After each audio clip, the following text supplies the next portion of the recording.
pegang kamera udah mau nangis loh Kak dengernya. Oh. Aduh Kak, itu bener-bener ya 2020 tuh luar biasa ya pandemi Kak, I feel you, Hmm. bener-bener. Itu perasaannya Kak sampai kayak gitu. Wah, thank you banget Kak untuk sharing-nya. Udah berapa jam kita di luar biasa Kak, sampai nggak kerasa. Iya, nggak kerasa. Oh my gosh. Nggak kerasa. Mungkin Kak sedikit deh terakhir ya, maaf Kak ya, mengambil waktu Kakak sangat banyak ini karena ini It's okay. kayaknya penting banget deh pengalaman Kakak ini harus di-share kepada orang-orang yang lebih anak-anak muda sekarang Kak, biar mereka tuh semangat juga gitu. Dan ternyata Kakak ini kan tadi ya, Kak ini bilang tadi, beasiswa tuh gak ada dalam kamus hidupku gitu. Beasiswa hanya untuk orang-orang pintar, kata Kakak tadi ya gitu.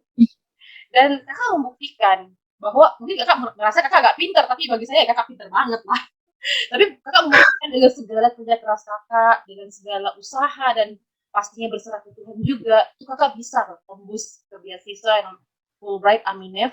Salah satu programnya namanya CCIP Kak ya, CCIP program. Apa sih CCIP itu kepanjangannya? Community College Initiative Program. Nah, boleh deh Kak ceritakan sedikit aja tentang CCIP sehingga nanti teman-teman mungkin yang nonton ini tuh termotivasi gitu Kak buat ikut serta dalam beasiswa ini. Dan ternyata beasiswa ini nggak ada batas usia ya. Biasanya ada batas usianya, nggak ada batas usia gitu kan. Sampai kapan pun kita menikah pun kita masih bisa ikut itu ya. Teman-teman yang bekerja juga bisa ikut. Jadi Kakak ceritain dikit deh. Programnya apa sih sebenarnya CCIP? CCI program. Okay. Silakan. Oke. Disclaimer dulu, ini untuk Indonesia ya, karena setiap negara ternyata punya syarat-syarat yang berbeda. Jadi program ini ditawarkan dan kita juga bersaing dengan negara-negara lain. Jadi bukan cuma bersaing dengan sama-sama anak Indonesia aja. Jadi program ini namanya Community College Initiative Program. So program ini adalah sebuah program yang ditujukan kepada orang-orang yang bekerja di bidang yang berbeda dengan apa yang dia pelajari sebelumnya. Secara spesifik mereka membukanya seperti itu karena banyak orang yang misalnya kuliahnya jurusannya apa, kemudian waktu bekerja berbeda. Tetapi ternyata waktu dia bekerja dia malah bagus di situ.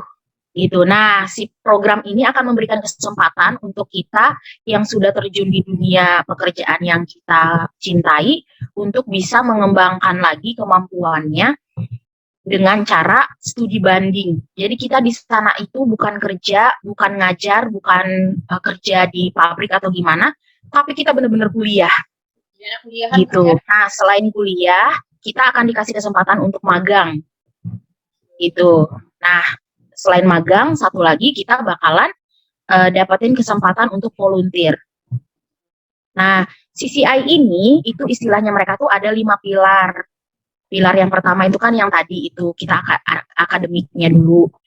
Setelah itu ke volunteer, habis itu ke magangnya, internship ya gitu. Terus kita juga ada tanggung jawab untuk culture-nya, untuk kebudayaannya. Nah, di situ kita harus mengenali kebudayaan kita, terus kita juga harus mengenali tentang sejarah dan kebudayaan Amerika. Kemudian yang terakhir itu leadership-nya, kepemimpinannya gitu. Jadi orang-orang yang dapat beasiswa ini memang dipersiapkan untuk bisa jadi leader atau pemimpin di komunitasnya kayak gitu. Jadi kita nggak perlu didorong orang lain, tapi kita yang harus nyiptain kegiatan-kegiatan untuk komunitas kita. Makanya namanya inisiatif program kayak gitu. Jadi di sana tuh kita punya kewajiban untuk kuliahnya itu 5 mata pelajaran, 5 mata kuliah. Nah, nanti dari 5 itu kita punya tanggung jawab bahwa kita harus dapat GPA-nya itu 2,5. Istilahnya itu kalau misalnya ke Indonesia itu harus dapat B minimal.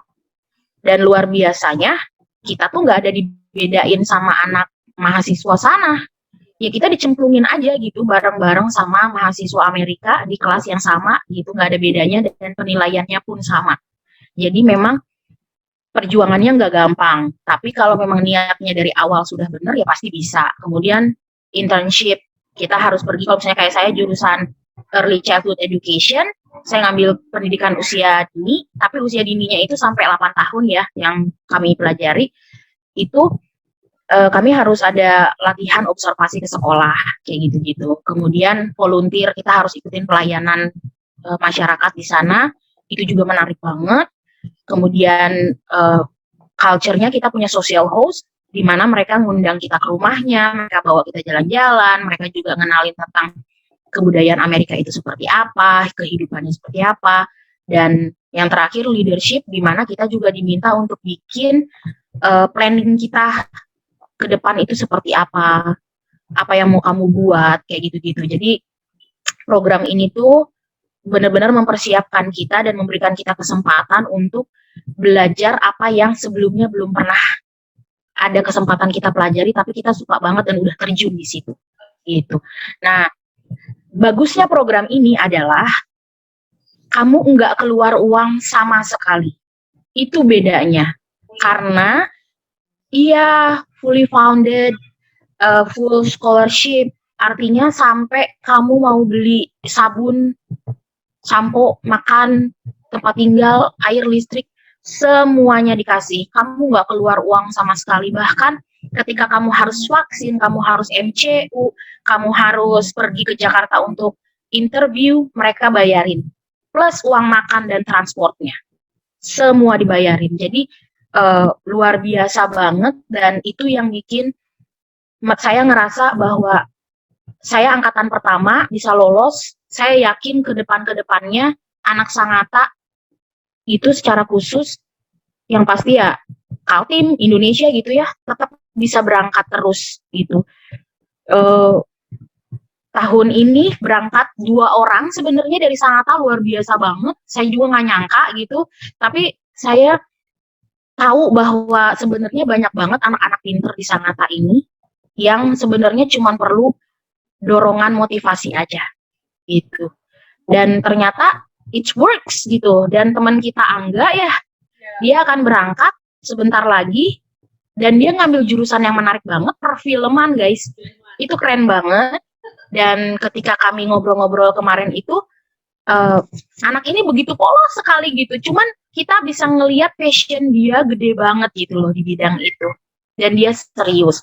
Nggak ada batasan umur teman-teman. Saya adalah angkatan saya tuh saya yang paling tua. Saya saat ini 36 tahun.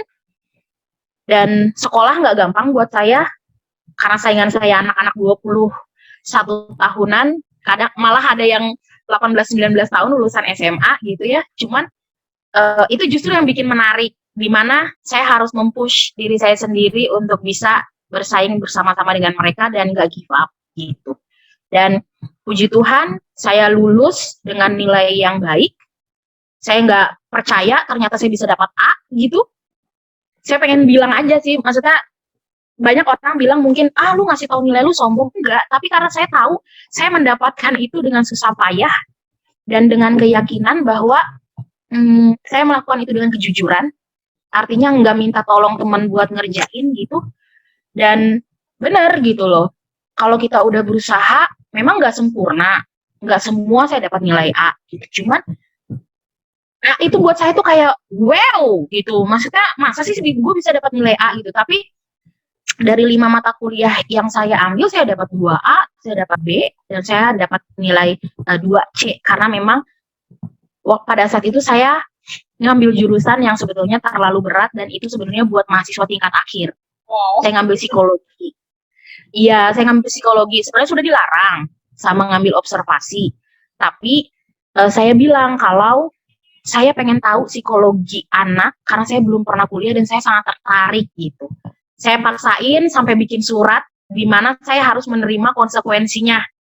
Artinya kelas itu tidak mudah dengan tugas yang sangat-sangat banyak sekali gitu. Tapi puji Tuhan bisa selesai gitu. Dan di situ saya malah mendapatkan kemampuan membaca buku bahasa Inggris. Karena sebelumnya saya nggak bisa baca buku bahasa Inggris. Kalau komik bisa lah ya gitu ya. Cuman kalau misalnya kayak buku pelajaran yang berbahasa Inggris, saya nggak ngerti, apalagi psikologi. Bahasanya gitu. Nah di situ betul. Nah saya pengen bilang sama teman-teman yang sekarang lagi bingung sama masa depan mau kayak gimana atau baru lulus SMA, jangan pernah takut ngambil tantangan. Karena kalau misalnya kamu takut ngambil tantangan, kamu ngambil sesuatu yang aman, kamu nggak akan kemana-mana. Dan kamu nggak akan pernah tahu potensi kamu sebenarnya sebesar apa. Tapi kalau kamu menantang diri kamu sendiri, susah sih susah, nangis sih nangis gitu, tapi kamu akan naik levelnya gitu, karena kamu sudah berusaha untuk ngejar naik ke atas kayak gitu. Jadi sekarang kalau misalnya dari kalian semua ada yang pengen mengajukan beasiswa, nggak cuma CCI ya, kan banyak ya beasiswa-beasiswa lain gitu, atau memang hanya sekedar baru mau ujian untuk penerimaan mahasiswa baru, atau ke SMA, anak-anak SMP yang mau ke SMA favorit gitu, nggak perlu takut. Kalau mimpi kamu belum menakutkan berarti masih belum tinggi ya Flo ya, waktu itu kita sempat ngobrol kan, bener harus sampai kamu takut, baru itu berarti mimpi namanya kayak gitu. Nah nanti dengan komunitas yang bisa mendorong, kamu bisa maju dan berjuang kayak gitu. Jadi ora et labora ya, gitu. Ya, jangan lupa berdoanya. Kak Iin, keren banget Kak. Waduh, jadi mungkin harus ada acara live yang kayak gini Kak ya. Maybe setelah pandemi Kak ya, Kakak tuh harus jadi narsum untuk acara ya. Mungkin nanti Kakak punya program-program kan, dan Flora sengaja nggak mau tanya program Kakak apa, karena biarlah itu menjadi, biar Kak Iin susun dulu, kita akan lihat kejutan selanjutnya dari Kak Iin. Gak sabar, saya sendiri sih pribadi penasaran sama programnya Kak Iin, tapi nggak mau tanya dulu. Biar nanti, Flo, ayo bantu kayak gini-gini. Wah, saya siap nih Kak. Oke Kak, ditunggu program-program Kakak, apa yang sudah Kakak bawa dari USA, dibawa ke sini, ke Sangatta, kota kita tercinta. Ternyata teman-teman kita berarti 3 orang ya dari Sangatta sudah. Kak Iin angkatan pertama, angkatan kedua ada 2 orang. Semoga kita teman-teman ya menjadi angkatan-angkatan selanjutnya. Jangan pernah takut bermimpi. Yes, amin. Amin. Iya. Yeah. Do the best pokoknya. Kak Iin, thank you so much. Masih banyak sebenarnya pengen Flora tanyain, pengen Kakak ceritain. Belum kita belum cerita masalah Jepang loh guys, tapi nggak apa-apa. Mungkin next time Kak ya. Next time kita cerita masalah Kak Iin ke Jepang. Kak Iin pernah ke Jepang kan? Ke Jepang, kenapa pengen ke Jepang? Terus tuh peta-peta di belakang Kak Iin kok, dia ngumpulin peta banyak banget kayak gitu kan. Tuh ada peta dari tadi katanya dari USA yang Kak beli di sana. Yang terbesar di belakang tuh cantik banget petanya. Oke, mungkin kita akan ketemu lagi Kak Iin di kesempatan berikutnya. Semoga bisa live ya, bisa langsung ketemu Kak Iin, lihat orangnya langsung, ya, bagaimana Kak Iin bercerita. Teman-teman yakin deh, kita aja secara live gini saya merasakan gitu. Kak Iin ceritakan tadi tuh benar-benar nggak tahu ya, karena saya orangnya dramatisir juga kali Kak ya. Tapi kayaknya, aduh, perjuangan Kak Iin 2020 kemarin, Kak Iin yang jatuh dan meminta kepada Tuhan itu hendakmu itu luar biasa banget Kak. Kak, thank you so much, it's so amazing Kak. Aduh, my pleasure. Gak bisa ngomong apa-apa, but ya Kak, thank you ya Kak sudah menginspirasi. Semoga teman-teman yang nonton juga terinspirasi. Kita jadi yang muda-muda, ya masih muda Kak ya, kita masih muda semuanya. Jangan pernah takut bermimpi kata Kak Iin. Kak, satu kata buat teman-teman, satu kata terakhir, satu kalimat ini. Jangan membatasi kuasanya Tuhan, biarkan Tuhan yang bawa kamu kemana Dia pengen taruh kamu. Amazing. Thank you so much Kak Iin. Sampai ketemu lagi ya Kak di kesempatan berikutnya. Kak Iin sehat terus. Thank you so much. Semangat dengan program-programnya, semangat dengan planning-planningnya untuk kita semua. Amin. Sampai ketemu Kak Iin. Thank you. Bye.